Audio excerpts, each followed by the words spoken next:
Jawahar Nagar police station పరిధిలోని అంబేద్కర్ నగర్లో చోరీ. ప్రముఖ స్కూల్లో ఆయాగా పనిచేస్తున్న పారిజాతం అనే ఒంటరి మహిళ స్కూల్కి ఉదయం 9 గంటలకు వెళ్లి 3 గంటలకు తిరిగి వచ్చేసరికి దోపిడీకి పాల్పడ్డ దొంగ. బాధితులు తెలిపిన వివరాల ప్రకారం తులంన్నర బంగారం, 10,000 రూపాయల నగదు ఎత్తుకెళ్లినట్లు తెలిపారు. కేసు నమోదు చేసి దర్యాప్తు చేస్తున్న జవహర్ నగర్ పోలీసులు.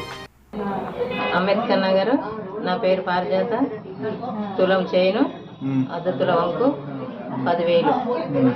నేను స్కూల్కి వెళ్తాను, వచ్చే వరకు ఎప్పుడు పొద్దున వెళ్ళారమ్మా మీరు? నేను పొద్దున 9 గంటలకు వెళ్ళా, 3 గంటలకు వచ్చిన. ఏం పని చేస్తారమ్మా మీరు? స్కూల్ ఆయమో చేస్తాను. ఏ స్కూల్లో? శ్రీ చైతన్య. శ్రీ చైతన్య. అంటే డేలోనే జరిగిందా దొంగతనం? డేలో. బంగారం ఎంత పోయింది? తులంన్నర. ఇంకేమేమి పోయినాయమ్మా? 10,000. 10,000 రూపాయలు క్యాషా?